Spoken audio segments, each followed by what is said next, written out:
Finally the God Valley is here. One Piece chapter 1160 అయితే వచ్చేసింది. And ఈ chapter యొక్క టైటిల్ పేరే ద గాడ్ వ్యాలీ ఇన్సిడెంట్. ఈ చాప్టర్ యొక్క మొత్తం హైలైట్ మన డ్రాగన్ అన్నమాట. మన డ్రాగన్ యొక్క ఆరా ఈ చాప్టర్ తర్వాత ఎక్కడికో వెళ్ళిపోయింది. నాకైతే ఈ చాప్టర్ చాలా బాగా నచ్చింది. సో ఇంకేం తెచ్చుకున్నా లెస్ వీడియో. కానీ అంతకన్నా ముందు మీరు మన ఛానల్ ని ఇప్పుడు వరకు సబ్స్క్రైబ్ చేసుకోకపోతే గైస్ వెంటనే వెళ్ళి సబ్స్క్రైబ్ చేసేయండి. ఒకవేళ ఆల్రెడీ సబ్స్క్రైబ్ చేస్తుంటే అరిగాతో. ఇంకేం తెచ్చుకుండా let's start this video. One Piece chapter 1160 యొక్క కవర్ ప్యానల్ లో మీరు మన యమాటోని చూసుకోవచ్చు. నాకు తెలిసి ఇదే తన లాస్ట్ కవర్ ప్యానల్ అనుకుంటా, ఎందుకంటే తన జర్నీ ఆల్మోస్ట్ మొత్తం ఖతమైపోయింది. సో నెక్స్ట్ చాప్టర్ నుంచి మనం ఇంకేదైనా కొత్త కవర్ ప్యానల్ చూడబోతున్నాం. బట్ ఈ చాప్టర్ స్టార్ట్ అయ్యింది మన సెలెస్టియల్ డ్రాగన్స్ నుంచి. వీళ్ళు ప్రస్తుతం చాలా ఎక్సైటెడ్ గా ఉన్నారన్నమాట. అంటే ఆ గేమ్ లో పార్టిసిపేట్ చేయడానికి. ఇంకప్పుడే ఒక స్పీకర్ వచ్చి ఈ గేమ్స్ గురించి ఎక్స్ప్లెయిన్ చేస్తాడు. మొదటిగా ఈ గేమ్ లో గెలిచిన వాళ్ళకి కొన్ని ప్రైజెస్ దక్కుతాయి అన్నమాట. మీరు బ్యాక్గ్రౌండ్ లో చూసుకోవచ్చు. మొత్తం 9 ట్రెజర్ చెస్ట్లు అయితే ఉంటాయి. సో 1 to టాప్ లోకి ఎవరైతే వెళ్తారో సో వాళ్ళందరికీ ఒక్కొక్క ప్రైజ్ అయితే వెళ్ళిద్ది అనమాట. మేబీ ఆ ఒక్కొక్క చెస్ట్ లోపల ఒక్కొక్క డెవిల్ ఫ్రూట్ ఉండిద్దేమో.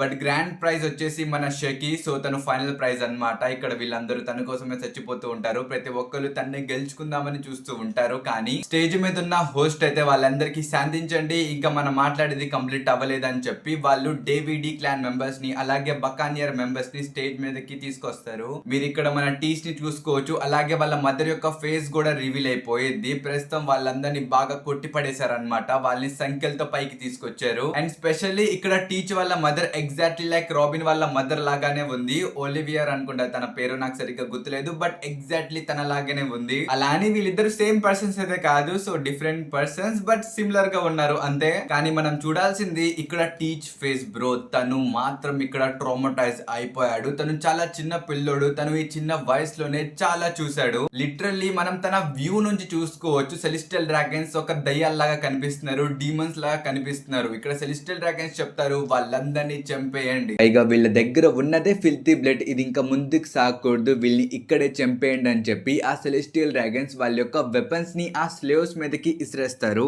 అది చూసి మన టీచ్ వాళ్ళ మదర్ చెప్పింది, నువ్వు భయపడమాక టీచ్, నీకు ఏమీ అవ్వదు, నేను నిన్ను ప్రొటెక్ట్ చేస్తాను, నువ్వు సర్వైవ్ అవ్వాలి అని చెప్పి ఆ వెపన్స్ వస్తుంటే తన బాడీని యాజ్ ఏ షీల్డ్ లాగా వాడి తన సన్ ని తను ప్రొటెక్ట్ చేసుకునిద్ది. ఆల్దో తనకి వెపన్స్ తగలవు అనమాట. తన పక్కనున్న వాళ్ళకి ఆ వెపన్స్ తగులుతాయి. మీరు వాళ్ళని చూసుకోవచ్చు. వాళ్ళు చాలా పెద్దగా ఉంటారు. వాళ్ళు బకానియర్సా, డేవిడి క్లాన్ మెంబర్సా, అసలు వాళ్ళు ఎవరో కూడా మన సెలెస్టియల్ డ్రాగన్స్ కి అంతగా ఐడియా లేదు. ఇక్కడ వాళ్ళు చెప్తారు ఇక్కడేంటి కొంతమంది పెద్దగా కొంతమంది చిన్నగా ఉన్నారు, కానీ వీళ్ళందరూ డేవిడి క్లాన్ మెంబర్సా, మేబీ వీళ్ళు బకానియర్ ప్లస్ డేవిడి క్లాన్ మెంబర్స్ అయి ఉంటారు అని చెప్పి ఇక్కడ సెలెస్టియల్ డ్రాగన్స్ అందరూ మాట్లాడుకుంటూ ఉంటారు. కానీ పైనుంచి ఆ అనౌన్సర్ చెప్తాడు, మీరు వీళ్ళ మీద కత్తులేమి ఇసరకూడదు. ఒకవేళ మీరు ఇసిరిన ఆ కత్తుల వల్ల ఇక్కడ ఉన్న ఎవరైనా చనిపోతే మీరు పెనాల్టీ కట్టాల్సి వచ్చింది. ఎందుకంటే ఇక్కడ ఉన్న ప్రతి స్లేవ్ కూడా గేమ్ లో ఒక పార్టే. వీళ్ళ దగ్గర స్పెషల్ బ్లడ్ లైన్ కదా, సో స్పెషల్ పాయింట్స్ ఉన్నాయి. వీళ్ళని చంపితే మీకు స్పెషల్ పాయింట్స్ వస్తాయని చెప్పి తను అంటాడు. ఇంక ఇక్కడ ఏదైతే జరుగుతుందో ఇది మొత్తం దుర్రు నుంచి మన ఫిగర్ ల్యాండ్ ఇంకా సాటర్న్ కూడా చూస్తూ ఉంటారన్నమాట. ఇక్కడ మన సాటర్న్ చెప్తాడు, నువ్వు వీళ్ళందరినీ వెతికి చాలా మంచి పని చేసావు, ఇప్పుడు మనం అందరం వాళ్ళందరినీ ఒకేసారి చంపేయచ్చు, నువ్వు చాలా గొప్ప పని చేసావు అని చెప్పి తను మన ఫిగర్ ల్యాండ్ ని పొగుడుతూ ఉంటారు. కానీ మన ఫిగర్ ల్యాండ్ చెప్తాడు, మేబీ ఇది వాళ్ళ ఫేత్ అనుకుంటా, వాళ్ళ ఫేత్ నన్ను వాళ్ళతో కలిపించింది, సో దాని వల్ల ఇది మొత్తం పాసిబుల్ అయ్యింది, నేనంత స్పెషల్ ఏం కాదు అని చెప్పి తను అంటూ ఉంటాడు. ఇక దీని తర్వాత సీన్ షిఫ్ట్ చేసి మన డ్రాగన్ దగ్గరికి తీసుకుని వెళ్తారు. మీరు ఇక్కడ డ్రాగన్ ని చూసుకోవచ్చు. తన చేతిలో మన షాంక్స్ వాళ్ళ మదర్ కూడా ఉంది. తను ఆఖరిగా డ్రాగన్ కి ఒకటే చెప్పిద్ది, నా పిల్లల్ని నువ్వు కాపాడాలి, ఆ వ్యక్తికి దొరకకుండా చేయి, నా పిల్లల్ని ఎవరైనా మంచి వాళ్ళ చేతిలో పెట్టు అని చెప్పి తను అలా చనిపోయింది. ఆ మాటలు వినిన తర్వాత మన డ్రాగన్ చెప్తాడు, నువ్వెవరో కూడా నాకు తెలీదు, నువ్వు ఎక్కడి నుంచి వచ్చావు కూడా నాకు తెలీదు, కానీ నేను ఇప్పుడు ఈ పిల్లల్ని సేవ్ చేయకుండా వెళ్ళిపోతే ఈ రిగ్రెట్ నా లైఫ్ లాంగ్ ఉండిద్ది. సో జస్ట్ నేను అలా ఫీల్ అవ్వకుండా ఉండడానికే నేను ఈ పిల్లల్ని ఒక సేఫ్ పర్సన్ చేతిలో పెడతానని చెప్పి తను ఆ పిల్లల్ని తీసేసుకుంటాడు. ఇక దీని తర్వాత సీన్ షిఫ్ట్ చేసి మన సెలెస్టియల్ డ్రాగన్స్ దగ్గరికి తీసుకుని వెళ్తారు. ప్రస్తుతం వాళ్ళందరూ ఈ గేమ్ ని స్టార్ట్ చేయబోతున్నారు. ఇంకా హోస్ట్ ఎవరైతే ఉన్నారో వాళ్ళు వీళ్ళందరికీ ఇంకోసారి ఎక్స్ప్లెయిన్ చేసి చెప్తాడు. సో ప్లేయర్స్ ఎవరైతే ఉన్నారో వాళ్ళందరూ ఈ రేర్ రాబిట్స్ ని వెతకాలన్నమాట. ఇక్కడ 13 రేర్ రాబిట్స్ ఉన్నాయి. వాళ్ళని చంపితే డైరెక్ట్ గా 1000 పాయింట్స్ అయితే లభిస్తాయి. ఒకవేళ రేర్ రాబిట్స్ కనుక దొరకకపోతే మీరు నార్మల్ రాబిట్స్ ని కూడా చంపొచ్చు అని చెప్పి తను అంటాడు. ఇక్కడ నార్మల్ రాబిట్స్ ఇంకెవరో కాదు, అక్కడ ఉన్న సిటిజన్స్ అన్నమాట. రేర్ రాబిట్స్ డ్రాగన్స్ వచ్చేసి మన టీచ్ వాళ్ళ మదర్ ఇంకా మిగతా క్లాన్ మెంబర్స్ ఉన్నారు కదా, సో వాళ్ళందరూ అన్నమాట, ఇంక్లూడింగ్ మన కూమా. సో కూమా కూడా ఇక్కడ బకానియర్ ట్రైబ్ మెంబరే కాబట్టి, సో తను డేవిడీ క్లాన్ మెంబర్ కాదు, కానీ స్టిల్ తను బకానియర్ క్లాన్ మెంబర్. నిజం చెప్పాలంటే ఈ డేవిడీ క్లాన్ మెంబర్స్ కి బకానియర్స్ కి డిఫరెన్స్ ఏంటి, వీళ్ళు ఒకే క్లానా లేకపోతే డిఫరెంట్ క్లాన్స్, అసలు వీళ్ళిద్దరి మధ్యలో డిఫరెంట్ ఏంటో మనకి ఇంకా చెప్పలేదు. మేబీ ఫ్యూచర్ చాప్టర్స్ లో మనకి డీటెయిల్ గా వీళ్ళ గురించి మెన్షన్ చేయొచ్చు. So back to chapter. ప్రస్తుతం ఇక్కడున్న హోస్ట్ మన రాబిట్స్ కి చెప్తాడు, ఐ మీన్ మన సిటిజన్స్ కి చెప్తాడు అనమాట, వీళ్ళందరూ 3 వీక్స్ వరకు సర్వైవ్ చేయాలి వితౌట్ ఫుడ్, వితౌట్ ఎనీథింగ్ వీళ్ళు సర్వైవ్ చేయాలి. ఒకవేళ వాళ్ళు సరిగ్గా దాక్కోలేదా వాళ్ళు చనిపోతారు. ఒకవేళ సెలెస్టియల్ డ్రాగన్స్ వాడిని కనిపెట్టారా, వాడిని వెతికేశారా, వాళ్ళు చనిపోతారు. ఈ అనౌన్స్మెంట్ వినిన తర్వాత అక్కడున్న ప్రతి ఒక్కరు భయపడిపోతారు అనమాట. వాళ్ళు వెంటనే పానిక్ అవడం స్టార్ట్ చేస్తారు. ఇంకా హోస్ట్ చెప్తాడు, మీ దగ్గర 1 గంట మాత్రమే ఉంది, సో ఈ 1 అవర్ లో మీరు వెళ్ళి దాక్కోవాలి, వెంటనే వెళ్ళి దాక్కోండి అని చెప్పి తను అంటాడు. ఇంక ఇక్కడున్న ప్రతి ఒక్కరు పరిగెత్తడం స్టార్ట్ చేస్తారు. ఇంక ఇలాగే 1 అవర్ టైం అయిపోయింది. సో టైం అయిపోయిన తర్వాత మన సెలెస్టియల్ డ్రాగన్స్ అందరూ ఆ రాబిట్స్ ని వెతకడానికి వెళ్తారు. పైగా వాళ్ళు ఎలా వెళ్తారు తెలుసా, ఆస్ట్రిచ్ మీద కూర్చొని వాళ్ళు వెతుకుతారు. ఇక్కడ ఒక సీన్ లో మనం ఒక ఫ్యామిలీని కూడా చూసుకోవచ్చు. వాళ్ళందరూ ఒక పెద్ద రాయి అంకల దాక్కున్నారనమాట. కానీ వాళ్ళ చేతిలో ఉన్న బేబీ ఎడవడం స్టార్ట్ చేసింది. ఆ నాయిస్ విని ఎంకాల్ వెళ్తున్న సెలెస్టియల్ డ్రాగన్స్ వెంటనే వీళ్ళని పట్టేస్తాడనమాట. సో ఇక్కడ ఫ్యామిలీ చెప్తారు, ప్లీజ్ మమ్మల్ని వదిలేయండి, మా చిన్న పిల్లడు ఉన్నాడు, ప్లీజ్ వదిలేయండి అని చెప్పి వాళ్ళు అంటారు. బట్ స్టిల్ ఆ సెలెస్టియల్ డ్రాగన్ అసలు ఏ కనికరం లేకుండా ఆ ఫ్యామిలీని చంపేస్తాడనమాట. సో ఇలాగే జరుగుతూ ఉండిద్ది. అండ్ రెండో వైపు చూసుకుంటే మెరిట్ జాయ్స్ లో ఉన్న సెలెస్టియల్ డ్రాగన్స్ అక్కడ టీవీస్ లో వీళ్ళందరికీ సపోర్ట్ చేస్తున్నారు అనమాట. అక్కడ ఒక ఫ్యామిలీ దాక్కుంది, వాణ్ణి చంపేయండి, ఇక్కడ వీళ్ళు అసలు అక్కడ ఎవరు గెలుస్తారని చెప్పి ఇక్కడ వీళ్ళు బెట్టింగ్ చేస్తున్నారు. సీరియస్లీ గైస్, ఇక్కడ సిస్టమ్ మొత్తం చాలా చెత్త సిస్టమ్ అనమాట. అక్కడ వాళ్ళు మనుషులు చనిపోతుంటే వీళ్ళు బెట్టింగ్ చేస్తున్నారు. వీళ్ళు అక్కడ ఫ్యామిలీస్ ని చేరప్ చేస్తున్నారు. మెయిన్ మన ఫిగర్ అండ్ ఫ్యామిలీ, అందులో మనోడు కిల్స్ చేయడంలో టాప్ లో ఉన్నాడు అనమాట. సో తొందరలో చికెన్ డిన్నర్ కూడా తను కొట్టేస్తాడు, మనం ఆశ్చర్యపడక్కల్లా. కానీ ఇలాగే రెండో వైపు చూసుకుంటే మన గున్కో కూడా ఈ గేమ్ లో పార్టిసిపేట్ చేస్తుంది. తన్ని వీళ్ళందరూ ద బ్లేడ్ ఆఫ్ గాడ్ అని అంటున్నారు. ఇక్కడ 2 సెలెస్టియల్ డ్రాగన్స్ మన గున్కో గురించి మాట్లాడుకుంటూ ఉంటారన్నమాట. సో మేబీ మన గున్కోకి ఈ గాడ్ నైట్స్ కన్నా కొంచెం ఎక్కువ అథారిటీ ఉందనుకుంటా, ఎందుకంటే తనకు ఒక టైటిల్ ఉంది, ద బ్లేడ్ ఆఫ్ గాడ్ అని. సో డైరెక్ట్ గా ఈము యొక్క కత్తి అని చెప్పి ఇక్కడ రిఫర్ చేస్తున్నారు. బట్ ప్రస్తుతం తను మాత్రం అక్కడున్న ప్రతి ఒక్కరిని దొరికిన వాళ్ళని దొరికినట్టు చంపేస్తుంది అనమాట తన ఆరోస్ తో. మీరు ఈ పెనలో చూసుకోవచ్చు, తను మెయిన్ అమ్మాయిని టార్గెట్ చేస్తుంది. పైగా తను సెలెస్టియల్ డ్రాగన్ బ్రో, ఇక్కడ మార్మియల్ ఫ్యామిలీ అంట. సో ఒక సెలెస్టియల్ డ్రాగన్ ఫ్యామిలీ నుంచే తిను బిలాంగ్ చేసిద్ది. మనం ఫస్ట్ అనుకున్నాం తిను ఒక నార్మల్ సిటిజన్ అని చెప్పి, కానీ కాదు, తిని ఒక సెలెస్టియల్ డ్రాగన్. సో ఇక్కడ నాకు అర్థం కాదు ఏంటంటే, మన బ్రూక్ ఒక నార్మల్ పైలట్, సో దానికి ముందు తను ఒకరి దగ్గర పని చేశాడు, అది మన అందరికి తెలిసిందే. బట్ ఒక సెలెస్టియల్ డ్రాగన్ ని మన బ్రూక్ ఎలా కలిసాడో అది నాకు అర్థం కావట్లా. ఎందుకంటే మీరు ఆల్రెడీ చూసారు, సెలెస్టియల్ డ్రాగన్స్ నార్మల్ పీపుల్ ని చాలా చీప్ గా ట్రీట్ చేస్తారు. అలాంటిది మన బ్రూక్ వాళ్ళతో ఎలా పరిచయం పెంచుకున్నాడో నాకు అర్థం కావట్లా. మేబీ ప్యాంటీస్ అడిగాడేమో, వాళ్ళు చూపించుంటారు. పంట్స్ మిసెతే మొరాత్తే మో యోరోషీ దేసు కా?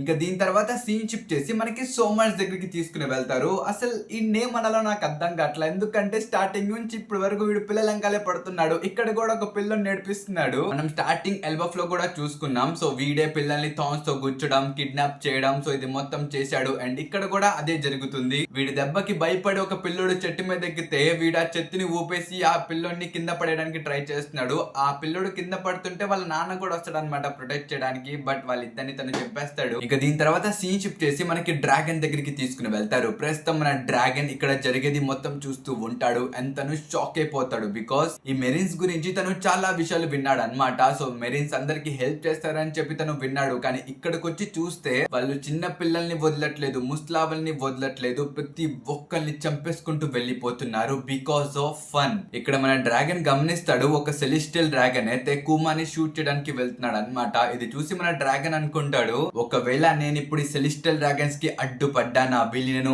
ఆపానా, నా మొత్తం ప్లాటూ కూడా డేంజర్ లోకి వెళ్ళిపోయింది, నా వాళ్ళు అనుకున్న ప్రతి ఒక్కరు డేంజర్ లో పడతారని చెప్పి తను అనుకుంటూ ఉంటాడు. కానీ ముందున్న సెలెస్టియల్ డ్రాగన్ కూమాని చంపడానికి ట్రిగర్ మీదకి ఏలు పెడతాడు. అది చూసిన వెంటనే మన డ్రాగన్ ఏం ఆలోచించకుండా తన ఇన్స్టింక్ట్ తో గన్ను పైకి లేపి సెలెస్టియల్ డ్రాగన్ యొక్క హెడ్ ని లేపేస్తాడు. అండ్ ఈ ఇన్సిడెంట్ తోనే మన డ్రాగన్ యొక్క రెవల్యూషన్ అనేది స్టార్ట్ అయ్యింది. అండ్ ఇది చూసి నేను చాలా ఇంప్రెస్ అయిపోయా, ఎందుకంటే మన డ్రాగన్ జస్ట్ ఒక స్మాల్ మెరిన్ గైస్, తన దగ్గర డెవిల్ ఫ్రూట్ లేదు, హాకీ లేదు, అసలు ఏమీ లేదు, జస్ట్ ఒక గన్ మాత్రమే ఉంది. ఆ మూమెంట్ లో మన డ్రాగన్ కూడా తెలుసు నేను తన్ని చంపేస్తే నా లైఫ్ చేంజ్ అయిపోయింది, నేను ఒక క్రిమినల్ గా మారిపోతా, వీళ్ళందరు నా ఎంకల పడతారని తెలుసు. బట్ తను మాత్రం భయపడలేదు. అసలు ఆ ధైర్యం ఎక్కడి నుంచి వచ్చిందో నాకు తెలియట్లా, ఎందుకంటే బ్రో తను స్ట్రాంగ్ కూడా కాదు, వాళ్ళు వచ్చి చంపేసే ఛాన్స్ ఉంది, బట్ స్టిల్ తను ఆ మూవ్ చేశాడు. ఇంకా దీని తర్వాత సీన్ షిఫ్ట్ చేసి మనకి రాక్ పైరట్స్ దగ్గరికి తీసుకుని వెళ్తారు. వాళ్ళు జస్ట్ అలా దిగారు, దిగంగానే మొత్తం డిస్ట్రాయ్ చేయడం స్టార్ట్ చేశారు. ఇక్కడ మన రాక్స్ చెప్తాడు మనం కొన్ని టీమ్స్ గా డివైడ్ అయిపోదాం, ఇంకా వెళ్ళి డబుల్ ఫ్రూట్స్ ఆ ట్రెజరా ఏం కావాలంటే ఇది తీసుకోండి, లాస్ట్ లో అన్ని పంచుకుందాం అని చెప్పి తను అంటాడు. ఆ మాటలు విని వీళ్ళు ఇక్కడ చెప్తారు అదేంటి అయితే మనం షాకిని ఎలా పంచుకుంటామని చెప్పి వాళ్ళు అడుగుతారు. కానీ మన న్యూ గేట్ చెప్తాడు నేను షాకి నా ఫ్రెండ్ కాబట్టి తన్ని కాపాడడానికి వచ్చాను, సో ఒకవేళ నేను తన్ని కాపాడిన తర్వాత తను పడిపోతే అప్పుడు కూడా ఏం పర్లేదు అని చెప్పి తను అంటాడు. ఇంకా పక్కన మనం గ్లోరియోస్ ని కూడా చూసుకోవచ్చు, తను కూడా చెప్పేది నేను వెళ్ళి ఇప్పుడు షాకిని కాపాడేస్తే రాజర్ నా డెత్ లో పడిపోతాడు, నేను ఏం కావాలంటే ఇది తనతో చేపించుకోవచ్చు అని చెప్పి తను కూడా ఇక్కడ అనుకునిద్ది. కానీ మీరు ఇక్కడ గమనిస్తే మన రాక్ స్కూల్ లో ప్రతి ఒక్కరు ఇక్కడే ఉన్నారనమాట, కానీ మన హాన్జీ లేడు, సో తను రాలేదు, తను పైరట్ ఐలాండ్ లోనే ఉన్నాడు. తను ఎందుకు రాలేదు, దేని వల్ల రాలేదు, దానికి ఆన్సర్ మనకు తెలియదు. ఇంకా వాళ్ళందరూ ఒకేసారి పదండి మనం వెళ్ళి మనం దేనికోసం అయితే వచ్చాం అది తీసుకుందామని చెప్పి మన రాక్స్ అంటాడు. తను ఆ మాట అనిన వెంటనే ప్రతి ఒక్కళ్ళు స్ప్రెడ్ అయిపోతారు అనమాట.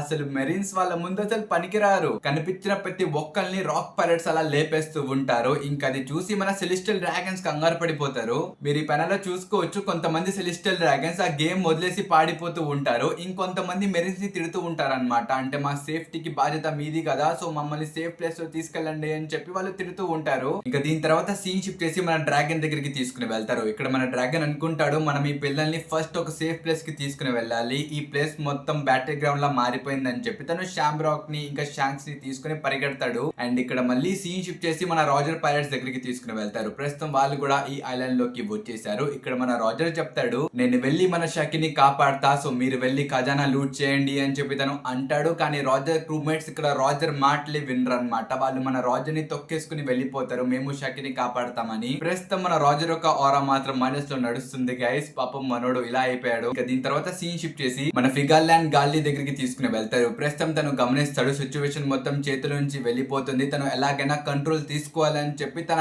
గ్యాంగ్ మొత్తాన్ని పిలుస్తాడు. ప్రస్తుతం గాడ్ నైట్స్ అందరూ మళ్ళీ ఒక చోటకు వచ్చేస్తారు అనమాట. మీరు ఇక్కడ చూసుకోవచ్చు కొంతమంది కొత్త గాడ్ నైట్స్ కూడా ఉన్నారు. ప్రస్తుతం వీళ్ళ నేమ్స్ ని ఇంకా రివీల్ చేయలేదు, కానీ వీళ్ళందరూ చాలా బ్యాడాస్ గా ఉన్నారు. పైన మనం ఒక టాల్ గర్ల్ ని చూసుకోవచ్చు, తను చాలా డేంజర్ గా ఉంది. ఇంకా తన కింద మనం ఒక స్కెలిటన్ ని చూసుకోవచ్చు. లిటరలీ తను ఒక స్కెలిటన్ అయితే కాదు, బట్ ఒక హెడ్ ని పెట్టుకున్నాడు కదా, సో అందుకనే స్కెలిటన్ అన్న. ఇంకా తన కింద ఒక అమ్మని చూసుకోవచ్చు. బాబాయ్ వీళ్ళందరూ చాలా బ్యాడాస్ గా ఉన్నారు. అండ్ మన ఫిగర్ ల్యాండ్ అక్కడ ఉన్న ప్రతి ఒక్కరికి ఆర్డర్స్ ఇస్తాడు. మెరీన్స్ మీరు వెళ్ళి సెలిస్టియల్ డ్రాగన్స్ ని సేవ్ చేయండి, ఇంకా మేము వెళ్ళి రాక్స్ ఇంకా రాజర్స్ తో ఫైట్ చేస్తామని చెప్పి వీళ్ళు అంటారు. అసలు మనోడు ఆ మాట అలా చెప్పాడో లేదో వెంకలు ఒక పెద్ద బ్లాస్ట్ జరిగింది అనమాట. ఆ బ్లాస్ట్ చేసింది ఇంకెవరో కాదు మన గాల్. లిటరల్లీ మనోడు ఐలాండ్ బయట నుంచి క్యానన్ బాల్స్ విసురుతున్నాడు అనమాట.